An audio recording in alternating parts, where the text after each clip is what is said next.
We're live, and we are live here on the Firearms Radio Network. Well, I guess not live yet on the Firearms Radio Network. We'll No, be on the Firearms Radio Network later. Anyway, welcome to another exciting episode of the Black Powder Podcast. My name is Michael White, aka MW4 Liberty. As always, I am joined by my melanated brother-in-arms, Mr. Marcus Matthews, going tonight by the moniker "The Only Real Libertarian." You've kept that moniker for well, it's true. I am the several only weeks. real Yeah, libertarian I'm ever. not a real libertarian. Nobody Oh, else is except for Marcus Matthews, except for me. obviously. Maybe our other No, co-host Eric Parker no, might be a real libertarian. you're all Bold right. Liberty from Florida jumping in. We'd like to thank our sponsors before we begin this. Pay some bills, if you will. First, Common Arms Trade Company. Common Arms Trade Company is your one-stop shop for all things 2A. Visit commonarmstradecompany.com. Use promo code Black Powder for 10% off any purchase over $100. And also 1776swag.com. Make your founding fathers proud of you. Be a real rebel. 1776swag.com. Get you a t-shirt, bumper sticker, anything they got over there. You can love the country but hate the government. That's okay. We can do that here. We're going to continue our series. We've done several interviews with some of the Libertarian Party presidential hopefuls, and we have another one tonight. We're very excited to bring Mr. Joshua Smith here. Joshua, welcome to the Black Powder Podcast, man. Hey, thanks a lot. Thanks a lot for having me, guys. I appreciate it. So I got to say, my first question, we're going to probably roundtable questions here for you, brother. My first one is, your website has one of the best color schemes I've seen. Okay. That was How cool. did you come up with that? What was that all about, man? So, look, I do a show called Break the Cycle with Joshua Smith, and we already had a branding scheme. So we just took the same coloring scheme from the show and used that because it's like, people recognize the synthwave kind of style that we have for the show and the colors. And it was like, if it's going to be my presidential run, I'm not just going to go like, the gold and black or like the typical libertarian candidates. Right. Like scheme, and so we just stole it from the show pretty much and just used the same everything. Well, it's working, man. I mean, I tell you what, Yeah. so your website is joshuasmith2024.com. I want to give that shout out a couple times during the show today. So you can, if you're listening live or you're listening later, visit that website. You can see kind of his policies and stuff on there. But when I saw it, like, this is probably a few weeks ago, I clicked it and I was looking through all your stuff and I was like, man, this dude right here, like, this is kind of unique. So that's I like it, man. I'm digging it a lot, man. So little follow-up question for you. In the world of politics, why would you jump into the shit show that is 2024 in the presidential election? What would drive a man to do that?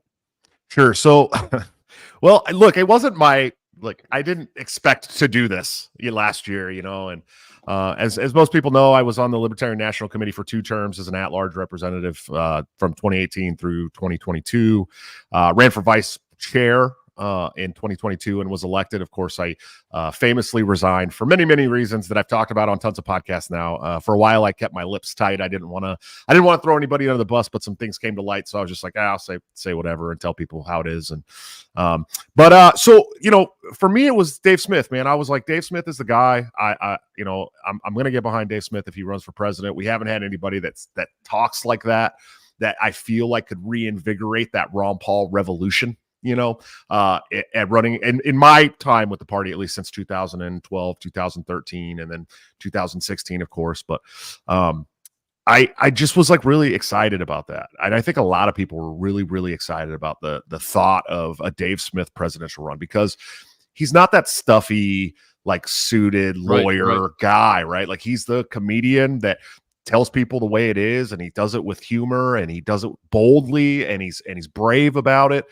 And we needed that. We need that right now, especially right now. And yeah, I mean, and he was, that was kind of in some people's minds, sort of like we're getting a little bit AP libertarian here. A lot of people that listen to us don't necessarily are members of the party or understand the back workings of it.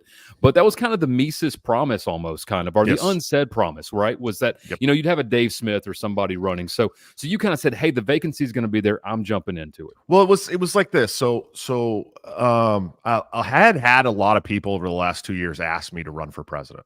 Legitimately, a lot of people have asked me that. And I always thought it was so weird. I'm like, why'd you ask me to run? I hate politics. Like, I can't stand. I've met, 90% of the people I've met through politics have been just absolute terrible people. It's just like backstabbers and horrible, corrupt, like crazy people. And I hate this. And so I kind of got to this point where I was like, I knew Dave wasn't going to run.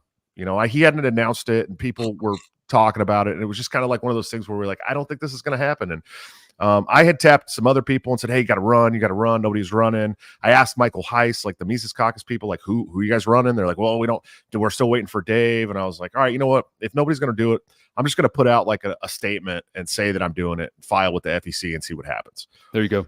And so I put out this like statement on my Twitter that essentially like my initial campaign slogan was, I guess I'll do it. Right. Because like, I know I don't have the, I don't have the platform that Dave has, but I was pretty sure that I could start getting those same platforms. And I know that I'm brave and bold enough to say the things that need to be said. And my platform proves this. My videos prove this. My interviews have proven this, but and so I know I could do those things. And so I didn't want to waste this really great, like unique opportunity we have. It's like 2016 all over again. It's like the same clown show that we were walking into with Trump and Hillary all over again. And we had this opportunity to set the stage for, if nothing else, in 2016, we had the opportunity to set the stage for 2020 and have like a real superstar running. Right. And I feel like we dropped the ball. And that's not a slight to Gary Johnson. I think Gary, in 2012, I liked Gary much better than I did in 2016. I think he phoned it in 2016. I know that, from the Judd Weiss report and stuff on Tom Woods, that he really did it to pay Rod Nielsen some money. And I don't like Bill Weld at all. I'm an absolute anti-Bill Weldian. And he was terrible. Yeah, he's terrible. And so we had this opportunity to really get in there and show who we are and what we were about. And our vice presidential candidate went on TV and started talking about Hillary Clinton, how great of a public servant she was, and this and that. And so, like, I didn't want to see that opportunity wasted because we're at the precipice of that same thing, except that we just had 3 years of like the biggest tyranny that any of us have ever seen in our entire lives. Absolutely. And now is the opportunity for us as a libertarian party and a movement to say, we're the guys that stood against this tyranny. We're the anti-war party. We're the anti-central banking party. We're the party that it has the cure for everything that ails the middle class, especially. And so it was like, okay, I'm going to talk to my wife, who, famously, we have 6 kids in the house. We have one coming in December. Well, congratulations. Yeah, thank you. I couldn't have made this decision without talking to my wife. And so I talked to her and I told her, listen, look, I really feel like we have an opportunity here. Nobody else is stepping up. I need to see a freer life for my children than I have had in my lifetime. I think I'm going to run for president. She's like, what? You're going to what? But we came to an agreement that, she believes in me and she knows that I'm doing this for my kids and trying to make a better life for my grandkids. I got 2 grandkids, if you're not aware of that. And so, I just decided to do it, and it took off. Within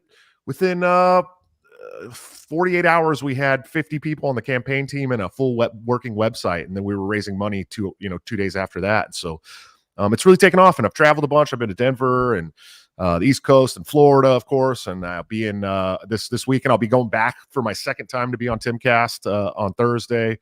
And we're looking at getting on Sean Ryan and PBD and maybe Joe Rogan and all these big shows. And so it's like, we're doing all the things that Dave was going to do. Right? Like the same things. Right. And we're bringing that same like exciting, like boldness to the campaign. Maybe I'm not as funny, and that's okay. That's all right. But could you imagine, like, of all the people that are running right now in the Libertarian Party, putting me up on that debate stage and letting me look into the eyes of Donald Trump and Joe Biden and tell them how the middle class is feeling? Like, that's where I want to go, and that's what we're going to fight for. And so that's why I'm doing it, because I want to go tell these murderous war hawks how much they've ruined our lives as a society. Yeah, exactly. That's and I think that, libertarians win just by running because we get to do that. I mean, if you have the platform to do it, you get to do it. Marcus, you got a question, man. I can see you itching over there. Very intriguing point you just made there. And I want to ask you, what was your origin story? What brought you to the Libertarian Party? War started it for me. I joined the military right after 9/11. And it's kind of a long story. I've told the story a lot, but it's a good story. So I it sucks because I was like a homeless 17-year-old youth, didn't get along with my mom very well, was living on a garage floor at a friend's house. And 9/11 happened at 7 a.m. or whatever for us on the West Coast. And I woke up and saw that and decided I was going to go protect my family and my community and my friends and my country from the evil terrorists that had attacked my family, And so I joined the Navy. I joined the Navy because I didn't really want to go to a ground war. I mean, I'm not that crazy, And I ended up on the USS Constellation, which was like the biggest part of the shock and awe campaign in Baghdad. We dropped 100 million tons of ordnance on Baghdad. And in my head, I'm going, what the hell are we doing in Baghdad? At 18 years old, I knew, like, Okay, Baghdad and Iraq had nothing to do with 9/11, and I'm here because of some Saudi nationals via Pakistan, I thought at the time, that were living in caves in Afghanistan.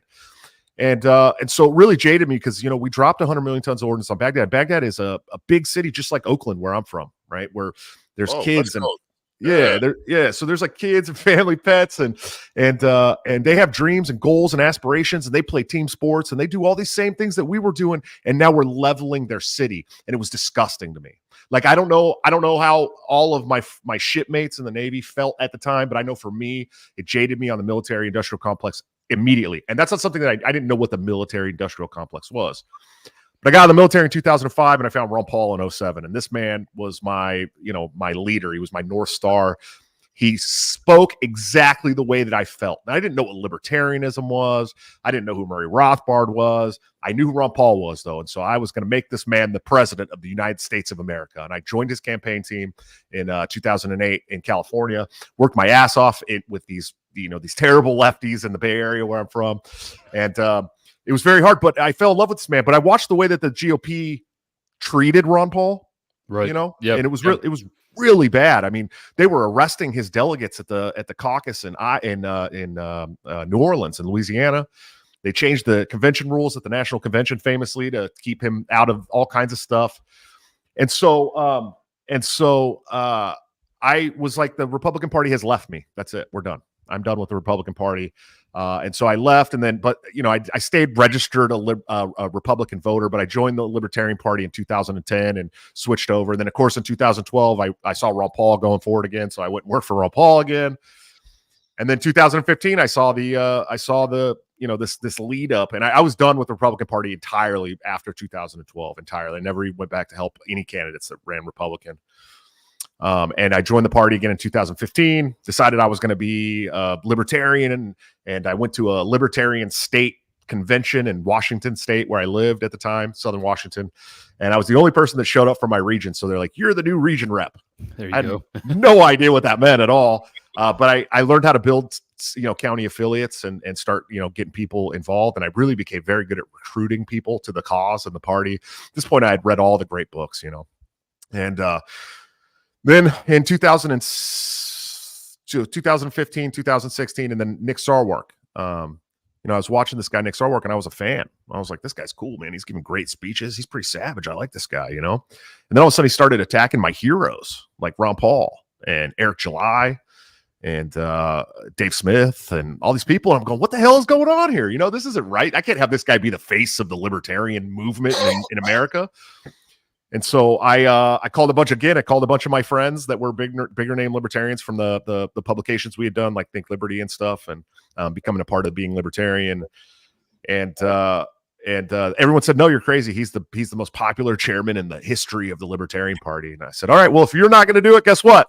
I'm going to do it. And so I put out a 10 to run statement as like a challenge, and I ended up traveling to like 32 states that year. And I took like 11% of the vote or 12% of the vote at the national convention as a nobody, and ended up as an at-large. And that's how I ran again in 2020 and lost barely to Joe Bishop Hinchman, like by, I don't know, 40 votes or 50 votes or something. And then the vice chair in 2022. So, that was my story into party politics. I had never worked in party politics before 2015, 2016.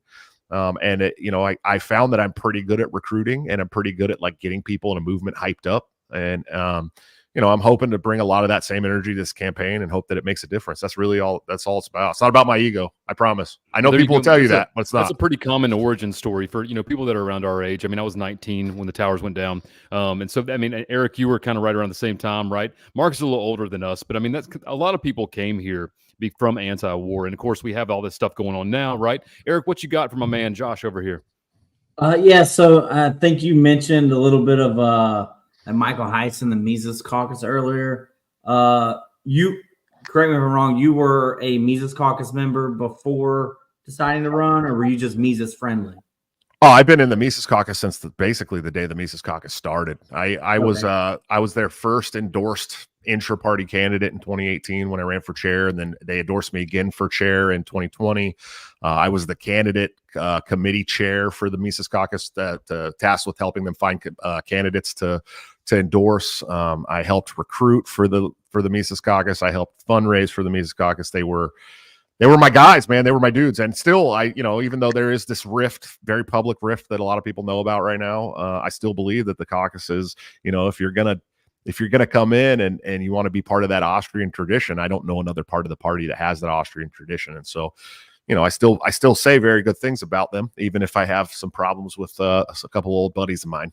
So, and that's what I mean. I don't want to put you on the spot too much, but do you feel like that caucus wars, as I like to call it, take away from the Libertarian Party as a whole? Do you think it helps kind of build excitement? I mean, I understand like wanting a more Austrian focus compared to, I guess the other one would be the classical liberal caucus. You know what I mean? Like, do you feel used to be the Prague? It used to be the Prague caucus is what they were before. But here's the thing about caucuses, man, and like I get it in the Libertarian Party, and because liberty is such like a messy thing, right? Like everybody has their own idea and version of what liberty means to them. But at the end of the day, we all know that it means, you can have those views as long as it's not hurting somebody else. So there's always going to be caucuses in the Libertarian Party because there's there's the pro-life caucus, and there's the Mises caucus, and there's the classical liberal caucus, and there's all these caucuses that are trying to push their agenda in the Libertarian Party because that's how liberty works. Everybody's got a different agenda, and so I think that it makes it much harder. It does it makes party politics much harder having all these caucuses, but it's also like part of the beauty of it to me is like, everybody has these different ideas and we're trying to find a simple like way to coalesce them all around the same party. And I don't think principle. Yeah. Yeah. And I would say one thing to that. That's not working for Republicans right now. No. Well, and here's and I've been saying this about the Republicans for a long time because I have people constantly like, why don't you just run the Republican Party? You'd be welcomed with open arms. You'd be a superstar in the Republican Party, and for me, it's like the corruption in the Republican Party is so deeply entrenched that you'd have a better time as your own person going to change the NYPD from the inside. You know what I mean? Right, like it's right. The GOP is impossible. That we're talking billions and billions of dollars every year. I mean, their chairman of the GOP is making millions of dollars a year, like to be the chairman. And so like, we're talking about like such deeply entrenched, like corporate interests and PACs. And I mean, it wouldn't matter. If we took 100,000 people and got them to join the Libertarian Party, we would make a bigger dent than you would taking, 120,000 people into the Republican Party and trying. Josh, that brings up a good point. So I try to be the best messenger for liberty as I can be here where I am, right?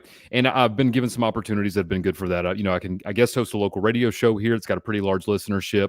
I did pretty good in my debate in 2022. And one thing that I find hard is it seems to me that a lot of people kind of at a party level don't really understand that we have to meet people where they are. Sure. You and I and Eric and Marcus, we have, like you said, read all the books. We know all the stuff. We've been through all these things. We understand how the NAP works. We understand this. But the average person out there, and you being a populist candidate, the average person out there, they're not ready for some of these things. They're just not ready for it. So how do we keep our philosophy, but also kind of be not so philosophically bound that we can actually do some earthly good? Sure. And well, here's the thing. I think that, I think it's okay to be like a bold candidate that says things that people haven't heard before. I think that's okay.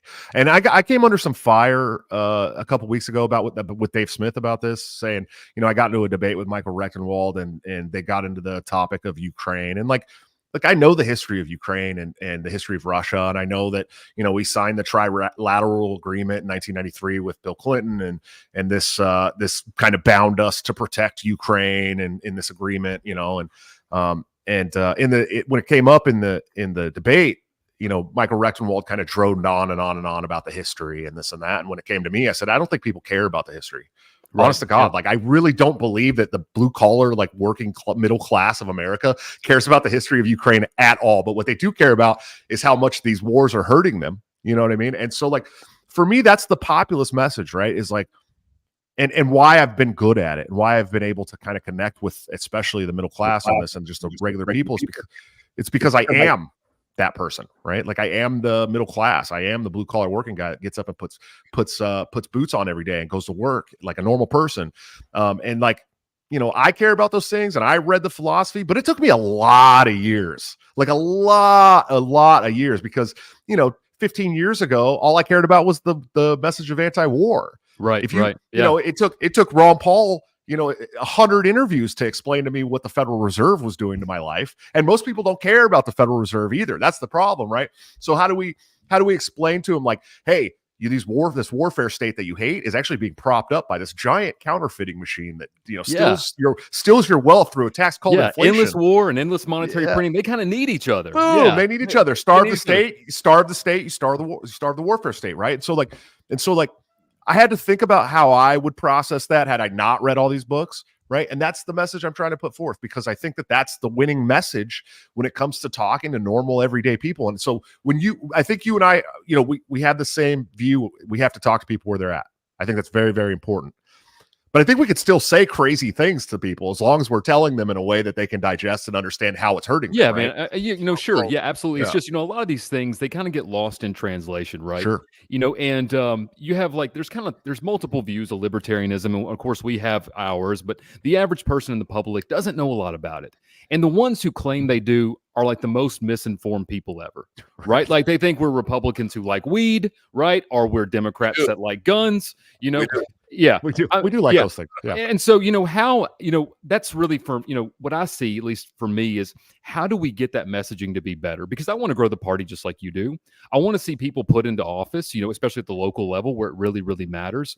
Sure. But I feel like we're kind of sometimes fighting an uphill battle because, you know, progressivism sort of offers these solutions to things. They're not real solutions, but they tell people these promises. They're like, hey, you know, your life is unaffordable. We're going to give you free fucking money. Right. Hope and change. Yeah. And so you got people that are very uninformed voters and are like, great, free fucking money sounds amazing. I'm voting for that, dude. And of course you have, you know, conservatives, which are supposed to be against progressives, but they're just really kind of slower progressives. Right.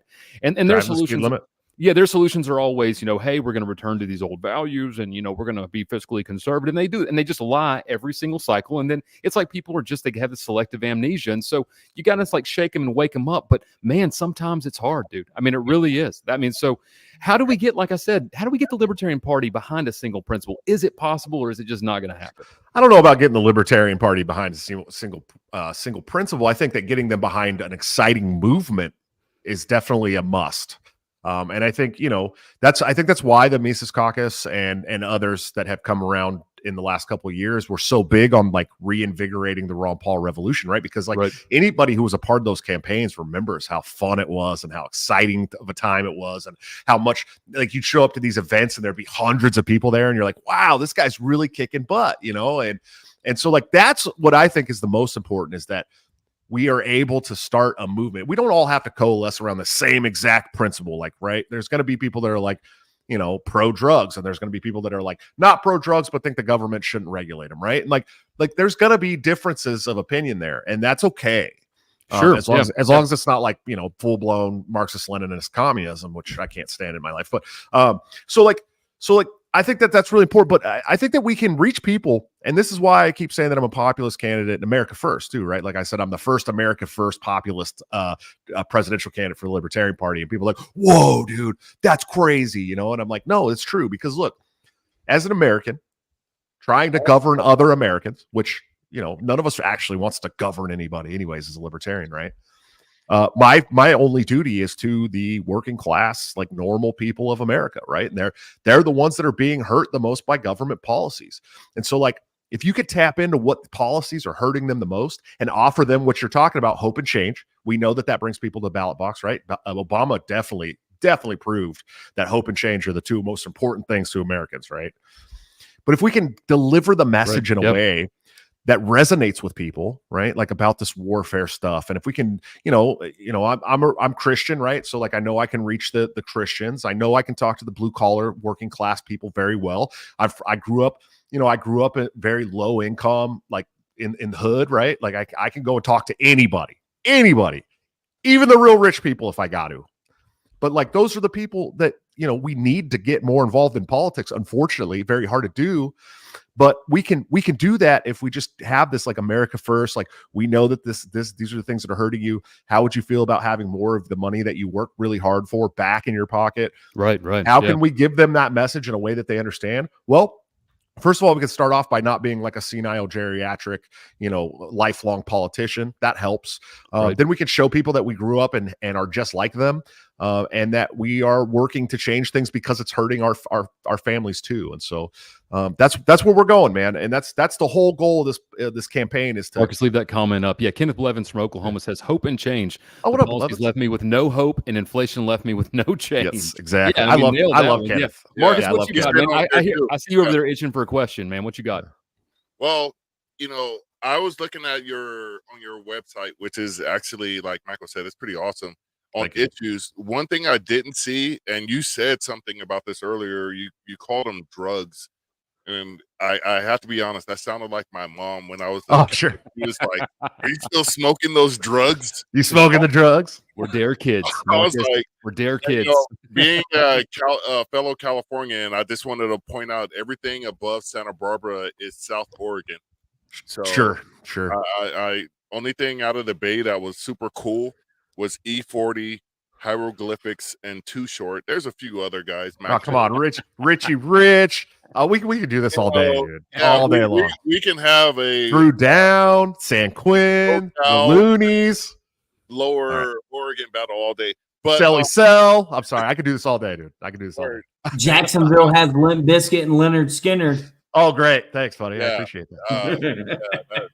Those are, well, not so much Leonard Skinner, but Limp Bizkit is an L in my book. Hey, but Fred Durst is the GOAT. One thing I didn't see on there, and I always thought this was a big libertarian point, was the war on drugs and how it's been prosecuted. Sure. And what it's done to our society as a whole.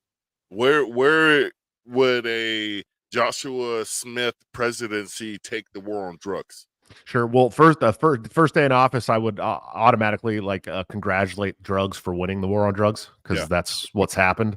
And we would end the drug war immediately. There'd be no more federal funding whatsoever for the drug war. And I've talked a lot about this it's not like an explicit platform on my because we just haven't written up all the policies yet. And we're doing like a really in-depth healthcare policy, so I didn't want to put it out like half-assed. I wanted to put out like a very in-depth policy on the stuff. But I when it comes to drugs, at the federal level, we're gonna deschedule all this stuff, and stop prosecuting people at the federal level, at least. I mean, if we deschedule like weed and the states can no longer call it a crime really at that point.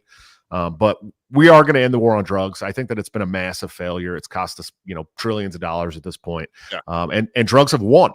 And I'm a conservative. I'm not a drug user at all. I used to dabble quite a bit, but now I have 6 kids and I don't even have time to smoke a little pot very often. I'm conservative, and I believe I have conservative values, but I don't believe that the war on drugs has served anybody any good. And if you look at the some of these countries like Portugal that have decriminalized drugs across the board, it's actually helped entirely with overdoses, and obviously the incarceration rate has gone way down. And people aren't dying. The addiction rate has dropped like 27% in Portugal. That's huge. That's a big deal. That is a big deal. If there's a way to help addicts and I don't want to destigmatize drug use. Like, that's not, I think there's exactly. Yeah, I think there's a big thing where it's like, if you say you want to legalize it, that automatically means you want to destigmatize it. No, I don't want people using, especially heroin and meth and stuff like that. But I do want to destigmatize like help for these things. Right. And like, so people are like more apt to go and get help for their addiction, as opposed to like, oh, I might go to jail if I try to get help. And so, there's a fine line there, but the war on drugs is an absolute massive failure. One of the biggest failures in history. Ronald Reagan's an absolute madman. And I'd be happy to end it for sure. There you go, man. Eric, what you got, brother? We had those videos. I don't know if you ever edited them, that we asked you some questions. Marcus. That's coming up. But I've been working on it, and I want to make sure it's right. But that's coming up. Yeah. All right. Well, then I'll leave those questions alone. Well, no, you can touch on them. And you So can touch them again, man. Hey, this is going to be on FRN. So go ahead and ask away, brother.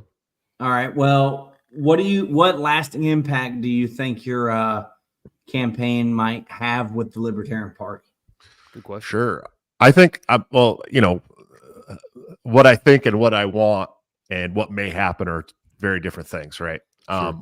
I definitely would like to see this campaign set the stage for 2028.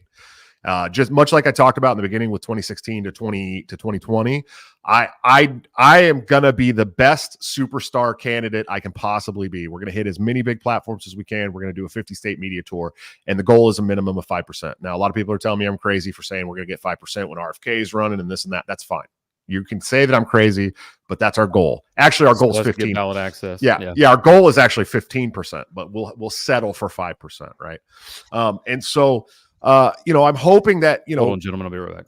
All right. I'm hoping that, by doing this campaign and by opening people's minds to libertarian philosophy at the blue collar level and the middle class level, that in 2028, we do finally get, a Dave Smith or somebody bigger than Dave Smith, maybe a Woody Harrelson, right? Like somebody with huge name recognition that comes and goes, hey, we're going to get 35% this year, and just makes us like a permanent, like major national political party that now is competing and circling the waters for these positions, these long held positions of power. And that's what we need, because if you ever want these uniparty candidates, right, to govern the way that they campaign, the only way you're going to do it is by challenging them. And if that's absolutely correct. Yes. If we continue to like, oh, well, this is too important. This is too important. Yeah. What has any of these candidates ever changed our lives at all for the better? It gets worse every year, every candidate. I went through, Reagan, Bush, Bill Clinton, Bush again, Donald Trump, Obama. America has steadily declined the entire time. That's so right. it's not. Yeah. It's not that important. What's important the trajectory has been pretty the same. Exactly. Terrible. What matters is that we get some people that are circling these long held positions now, and that's the way we're going to make a difference. And I'm hoping to wake some people up to that this year. That's the biggest goal. And I think that we do that. We become a fighting force in America. We show people that we're the party that actually cares about their ideals. Finally, we show these people that, and then in 2028, we absolutely kick ass. Yeah. All right. So I got a question for you. So speaking of individuals' ideals, my thing with the whole war thing is pretty simple. I mean, I'm an anti-war guy. I have a lot of similar views to you. I'm kind of an America first guy. And Sure. Because I come from a middle class background, lower middle class background, I mean, I know what the world can do to families and budgets and things like that and how it really is. And, you have a lot of people out there who, most of them, at the end of the month, they're just trying to figure out how to pay their fucking rent. Right. That's tomorrow. Like, we're coming up in 2 days. Most of the country is going to have a mortgage payment or a rent payment coming up, right? And the only ones that are going to concern themselves with Middle Eastern politics or the Ukraine war theater are the ones who got that covered, because so a lot of people don't have that covered. So, not just a standard anti-war message. How do you take an anti-war message and kind of couple it with a populist message? Sure. Well, I think the important thing that we talk about is how these wars are hurting people's pockets, because I don't think that they understand. We're talking like a third of the national budget is going towards these constant forever wars, and they're actually running out of money, right? Like they're running out of enough money to continue these wars. So what do? They inflate your dollar. They tear down your purchasing power, right? And they make you can't even buy a house right now. Nobody can buy a house right now. We're talking 8.5%. Like, that's insane.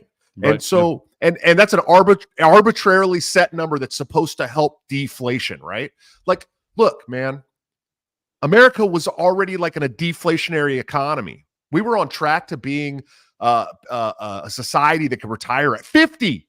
At 50. Yeah, that's right. Yeah. With a car and a house and 5 kids and a wife that stays home. We were on track to retire at 50. And now you're not retiring. I'm sorry. I hate to be the guy to break it to you, but these people in DC and their contractors and their corporate interests that hate you and want you fat and sick and dead, they have made it so that you cannot retire. You will work till you're dead.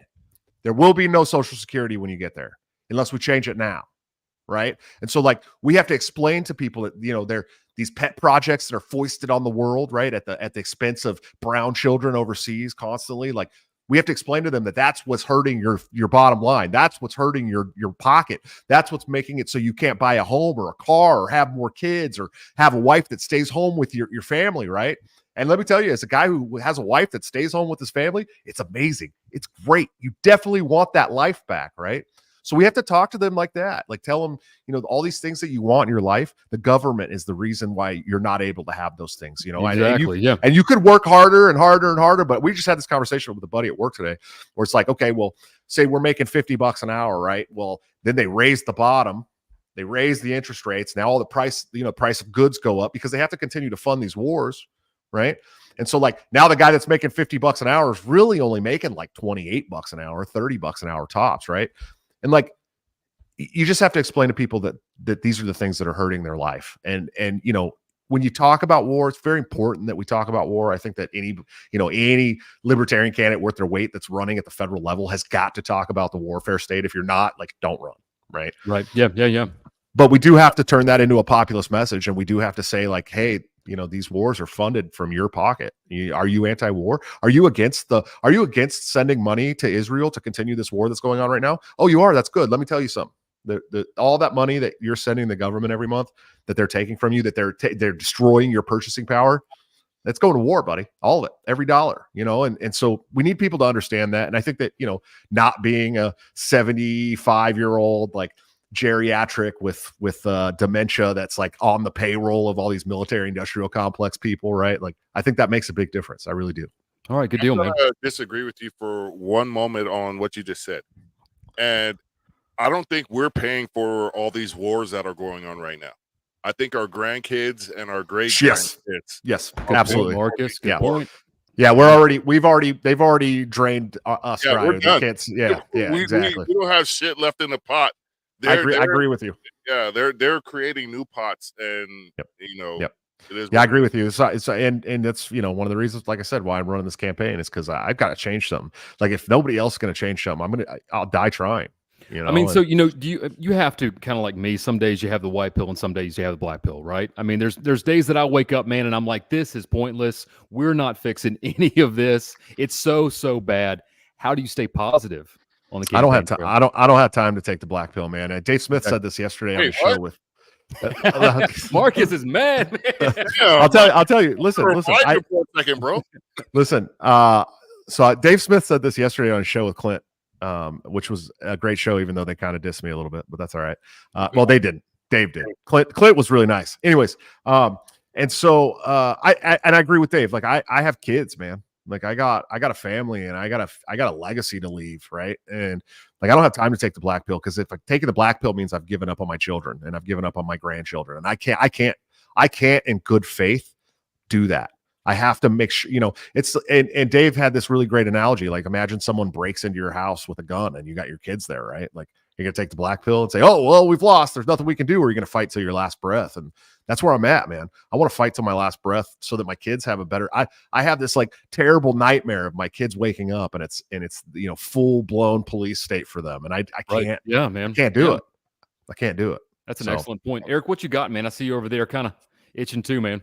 So, I'm going to go off take someone's comment here that they said, they just mentioned Regnumwald and some of his endorsements that he may be getting, may not, may have already gotten. Do you have any major endorsements? Not major, but people in the party, anybody that you would like to name drop? And if not, where are you looking to get some of these good endorsements? Well, we did just have the Shane Hazel endorsement, which meant a lot to me. I will say that. Shane is, I talk a lot about Bitcoin. I know that some people are like, oh, great, a Bitcoin bro, right? But like, it's true. Bitcoin's already got this framework. If we do end up having the opportunity to end the central banking system, you already have that framework, so you don't bleed, right? Like, I think that's an important thing, and I think it's at the forefront of all the alternative currencies out there, right? I think it's very important. So Shane Hazel endorsement meant a lot to me. Obviously, he's an anti-war vet, believes in Bitcoin, believes in ending the central banking system. It's huge to me. The rest of our endorsements that we have lined up, we're going to hold off. All right, land those close to the chest. All right, and here's the reason why. May is still a long ways away, right? That's right. And we still got a lot of work to do. In fact, I'll And be for on. those Like at I said, home, I'm going to pause you real quick. For those at Yeah. home, please understand the Libertarian Party will not be picking their choice until May. Every year, someone goes, "Well, when are we going to know the Libertarian person is, Michael?" I'm like, dude, it doesn't happen right now. Yeah, that's right. So May. Well, and so here's the thing: like Rechtenwald has some pretty great endorsements, man. Like some really good ones. There's Tom Woods, Dave Smith. I think he just got Forest Mommy today, who I'm a fan of, and we're looking at these endorsements, going, that's pretty strange. Jeff Deist, he's talked a lot of shit about the Libertarian Party over the last 4 or 5 years. Like that's pretty crazy, but that's good for him, But we don't want to play all our endorsements like right now today, and people might be like, oh, he doesn't have any endorsements. Trust me, anybody who's watched me over the last 6 years knows that we have endorsements coming, right? Playing chess, not checkers over here. Yeah, and so like we'd rather play them like closer to the convention, right? Like when this stuff's all picked up, and I've been on Tim Cast 2 or 3 or 4 times, and I've been on these shows, and the public has gotten to know us better, and like now we have this bigger platform that we can release these endorsements on, and it makes it a lot better that way, And so we have some really great endorsements, some really cool endorsements coming. But yeah, we're gonna wait. We're going to wait a little down the line and not play them all in, a 2-week fashion like Rechtenwald has. And even, those endorsements that he has now, I don't think they're insurmountable. I really don't. We're looking at them going, yeah, those are great endorsements, man. But, we've been working on the delegates, and we're winning every poll that gets put out that me and Rechtenwald have been in. We've won. Like we have the movement behind us. And I think that's the most important thing, more important than the endorsements, in my opinion. Yeah, switching gears real quick. Recently we had an incident in Maine that was tragic and absolutely just incomprehensible, if I could say that word. But the Libertarian Party, on like Michael mentioned, is, I don't want to say pro-weed, but not anti-weed, but very much pro-gun. Where does Joshua Smith stand on the Second Amendment and firearms? I'm a Second Amendment absolutist, absolutely to the core, to the max. I think I put in my platform that we're going to abolish the NFA and get rid of the NICS, and we're going to get rid of the schools, the school ban in 1993, and Biden's pistol brace ban, and like I've listed off a lot of things on there that I would do right away. I think one of the most important things for us that when we talk about this is that we talk about the ATF. I think that the ATF is way overstepped their bounds, and much like Vivek, I've looked into all the laws, and the president doesn't actually have the power to like abolish these agencies, right? Like it's really cool when the Libertarian candidate's like, we're going to abolish the ATF, we're going to abolish the FBI, we're going to abolish the IRS, and it's like you can't do any of that as the president, none of it. But what you do have the power to do is you have the power to lay off like up to 70% of the workforce for all these agencies, right? And so like that's the plan is if America's crazy enough to let us win in 2024, we get in the White House and we have some serious security, we're going to need it. We're going to send home 70% of the ATF. We're going to move, 20% of what's left around to maintenance and mailroom departments around the country. And then we're going to bulldoze the ATF building, the main ATF building. We're going to build a memorial dog park in its place. There you call go. it Dogs Lost. But that's the truth. And I have another part of my platform where I talk about ending Title 4D of the Social Security Act. And if you guys aren't familiar with that, it's basically the act that was signed into law by Gerald Ford in 1975 that has given us the fatherless home epidemic, like the biggest epidemic of single parent homes in the history of ever. And so walk the listener through that. Walk them through like how it's happened. Sure. So the Social Security Act in general is like hundreds of pages that are meant to be very hard to read for the average American. 4D was signed into law in 1975, as I said, by Gerald Ford. And essentially, in layman's terms, and I've read through it. It's even hard for me to read, but I've worked on lawyers with it. I've been through the family law system. I know how this stuff works. Essentially, what it does is, for every 66 cents a state spends on child family law, child welfare issues. So we're talking about child support enforcement, child support collection, incarcerating a father or mother for not paying child support. If a family receives benefits, welfare benefits, collecting what they've paid from the non-custodial parent, all that stuff. So for every 66 cents they spend on these programs, the federal government returns $1 to them. Yeah. So we've now paid every state in the country to separate families. That's really what it is at the end of the day. Right. Because people play incentives. There's an incentive there. Yeah. Well, and here's the thing: it's like, and so to continue that, this is like a terrible, nasty cycle, by the way. So, like, to continue that, the states to continue getting that pay, right? They've now incentivized the mother to separate families, and there's a whole bunch of other issues like no fault divorce, stuff like that. But this is the biggest issue in America today when it comes to violence, when it comes to homeless youth, when it comes to school dropouts. They're undeniable stats. Undeniable. If you look at it, 86% of all school dropouts are from a fatherless home. Something like 84% of all violent youth offenders sitting in jail today, fatherless home. 92%. Right. And this is where I was going with this. This all coalesces around this idea. 92% of mass shooters, 92% of mass shooters are from a fatherless home. You can't deny that. That's some powerful stuff, man. So I'll never capitulate on the gun issue, but I will say this: when moms demand action, come barking at me, right, and tell me, hey, people like you are the reason why mass shooters keep happening, right? I'm like, no, you misdivorced that collects $1,200 from a man who only gets to see his child every other weekend. You're actually at fault. You're the one that's at fault. So I'll never capitulate on the self-defense issue. Americans have the God-given, and I won't say it's from the Second Amendment. I will say that they have a God-given right. You have the God-given right to protect yourself, your family, and your property.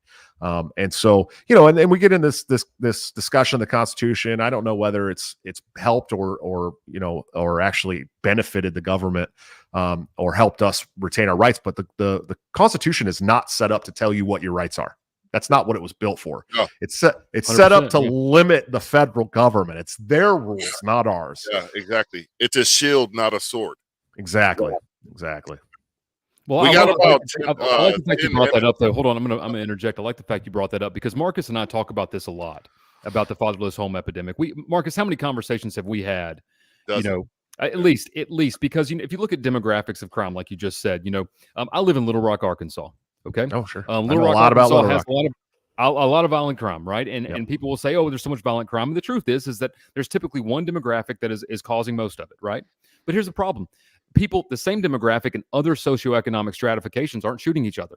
Right. The same demographic that have homes with fathers aren't shooting each other.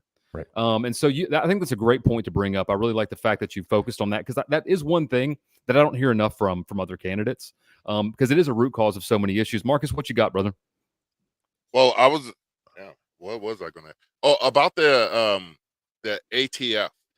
Now, Republicans have been in the way of them for a while now because the ATF still uses microfiche and things of that nature. Why haven't they stepped up being the pro 2A party and actually done something about the overreach of the ATF? Corruption. It's the same as the NRA, right? Like everybody's like, oh, the NRA is the bad guys. The NRA have been like behind almost every piece of gun legislation that has been put out in my lifetime. And so have the Republican presidents. That's the other thing, right? Like Ronald Reagan and Trump in my lifetime, Ronald Reagan and Trump and just was it Bush Sr. too? Anyways, Bush Sr., Bush Jr. let the so-called assault. He let it lapse, right? Which was a good thing. But I will say that those three Republicans in my lifetime have put more gun legislation on the books than any of the Democratic presidents in my lifetime. Yeah. That's crazy. That's really, really, really crazy. And so they don't care. Like, they don't care about you. They're only telling you one thing to your face and doing something else entirely different. And it's so crazy to me how like this mass formation psychosis takes place in the Republican voters, where they think that like, oh, well, Trump's going to be the guy that gives us vengeance. And it's like, oh, that's cool. He was already the president for 4 years. You can go look at his record. He had this opportunity, right, to Listen, he was the anti-establishment guy, right? He said that the corporate news media, the mainstream journalists were the enemy of the people. What's the best way to give the finger to the enemy of the people of corporate news media? Release and drop the charges against the greatest journalist of our lifetime, the only straight shooter, Mr. Julian Assange, right? He could have given the biggest middle finger to the establishment by just releasing and pardoning Julian Assange. Did he do it? No, he's a coward. He's a coward. And then here's the other thing, right? Ross Ulbricht. We don't talk about Ross Ulbricht enough. Libertarians need to be saying to every interview they do, they need to talk about Ross Ulbricht. This man is setting behind bars 2.5 federal life sentences for creating an e-commerce site. Right. Okay. Yeah. Now we're talking Mr. Businessman, Donald J. Trump, lifestyles of the rich and famous, president of the United States of America, has the opportunity to give the biggest middle finger to the establishment and release the business guy who started a decentralized e-commerce site. What did he do? He walked out of office without doing anything. Snowden, he talked about privacy and all this stuff. Snowden, did he drop the charges or stop the investigation into Snowden? No, of course not. Did he stop the foreign welfare to Israel and 200 other countries? No, of course not. Did he end a single war? No.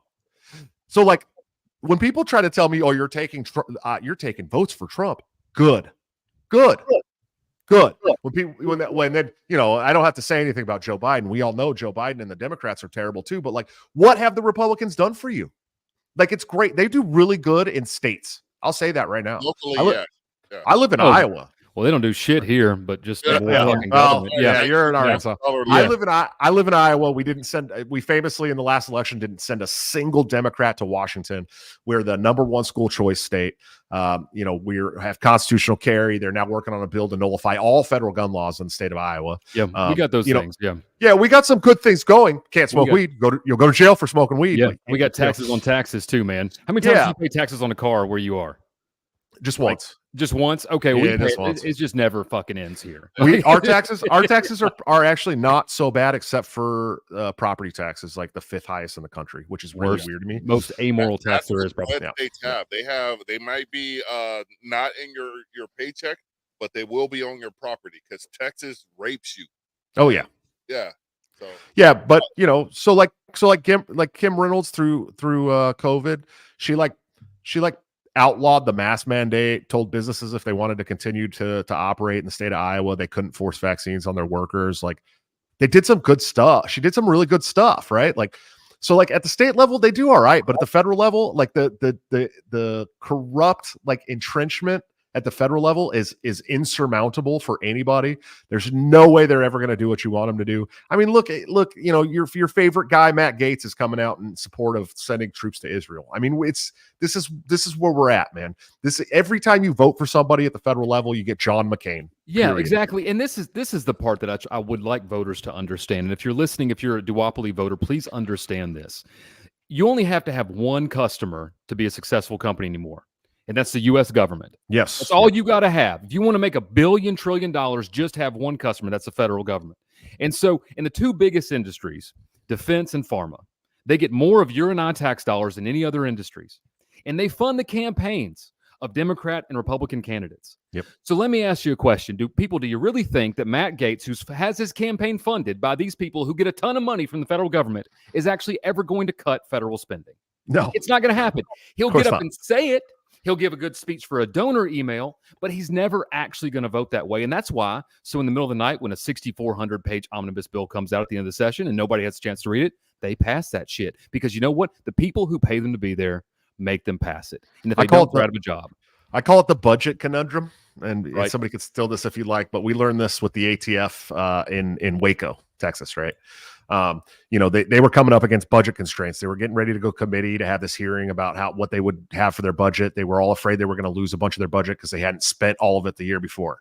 In the federal government, if you don't spend your entire budget, they cut some of your budget. It's the most backward shit. If you spend your entire budget, they will raise your budget next time. There is no ceiling when they're using your money. It's almost like they reward bad fiscal behavior, Josh. Is that what you're saying? Yeah. Failing upwards. It's the budget conundrum, dude. Yeah. That's really what it is. And it's just, it's so like disheartening when I see people like put so much faith in these like federal legislators. I'm like, these guys don't like you. They hate you. They absolutely.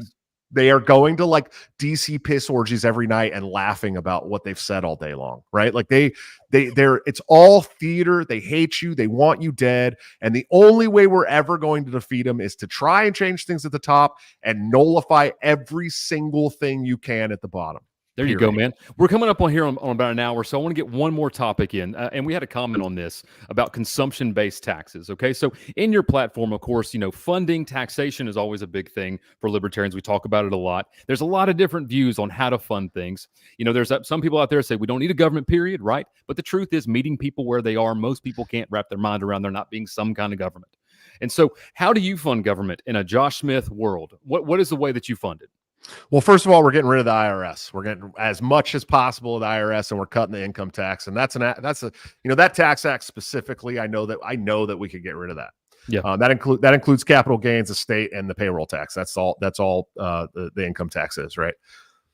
And I've talked about how we could use a series of user fees, which is along the lines of a consumption tax, maybe a little bit different, but if Americans aren't using the federal government for anything, morally, it's just wrong to ask them to fund the federal government, right? So I've suggested that we go along the lines of a user fee for things, and also crowdfunding, which is always what the federal government should have been, right? Is this crowdfunding thing? And I'm going to tell everybody a secret that they may not know.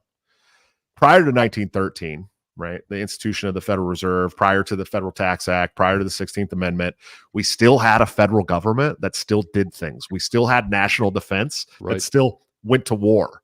So you can't tell me that we absolutely have to have this money. So user fees, and then when we're talking about national defense, first of all, we got to find a way to get these contractors away from lobbying.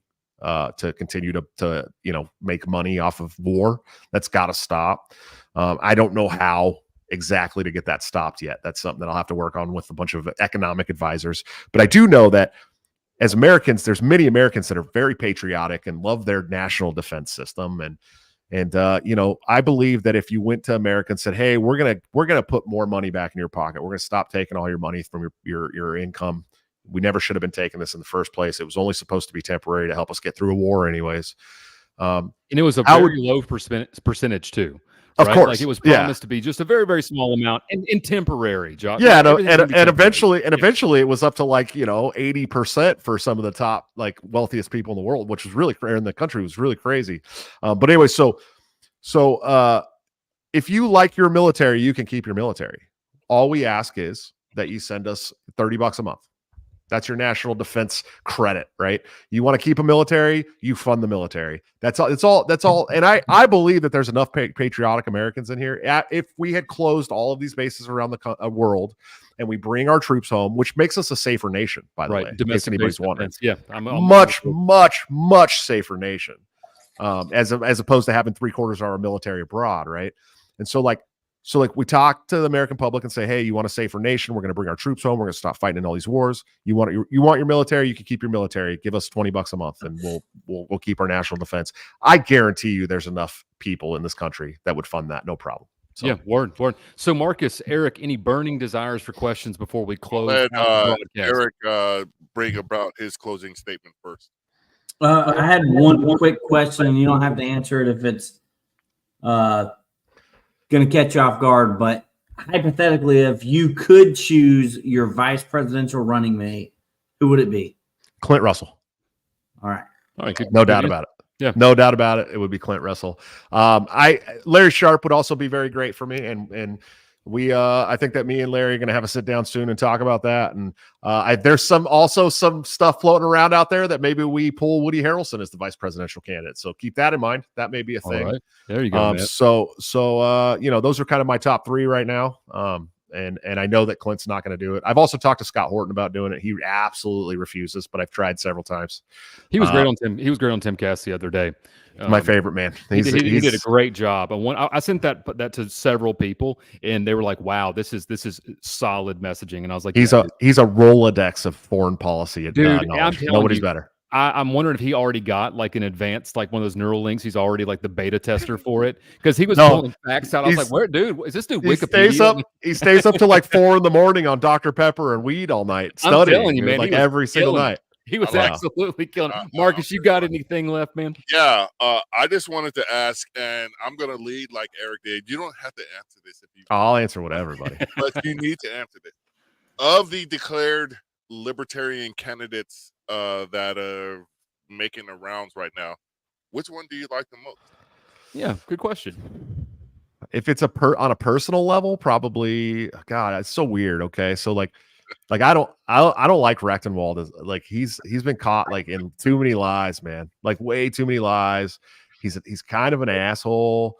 Like he's smart, you know. He's not particularly exciting when he talks about what he's smart at, and I don't think that I absolutely 100% believe that an academic professor like basically giving people these academic speeches is going to do anything for us in the general election at all. I think want to go to school, man. No. Yeah.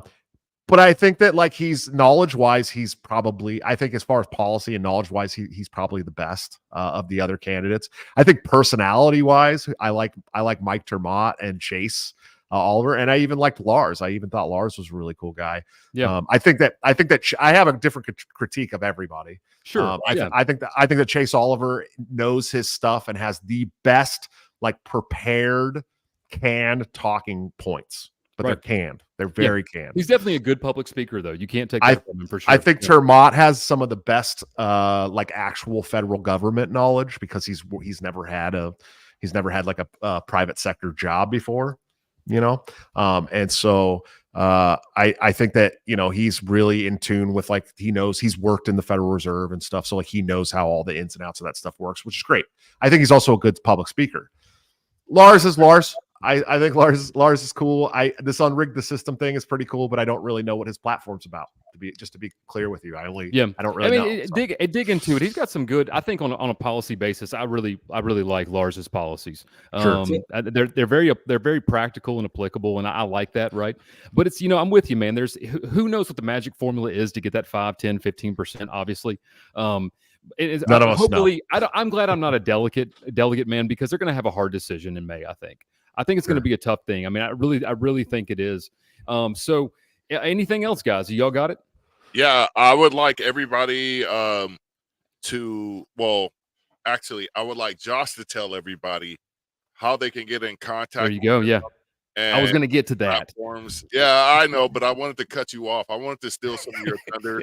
Yeah, because you got the boozy, my man's got the edible kicking in. Leave him alone, man. He's all right.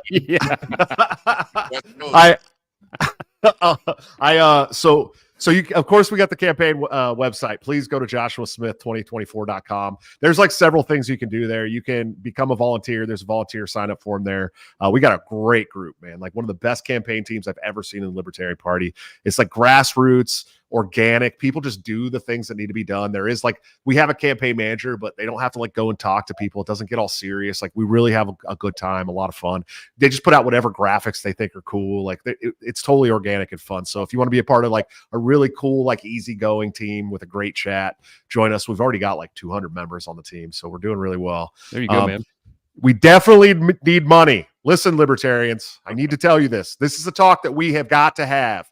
As candidates, we cannot exist and fight this financial leviathan without your money. It's true. It's the truth. It's how it works. We cannot go out there and take on these juggernauts without you helping to finance those things, especially people like, you know, me and Mike too, probably just blue collar working class guys out here trying to fight the system. And we've chosen to take up that mantle and be the face for a movement. And like, we need your help. We can't do it without you. So please donate to the campaign. It helps us travel. We do have to go to, I'll be in Syracuse, New York on the 10th, and then Charleston, South Carolina on the 11th, and then Maine. I'll be up in Maine, Bangor, Maine, for their national convention, doing another debate there, and lots of travel. It's not cheap, I promise. Yeah, man.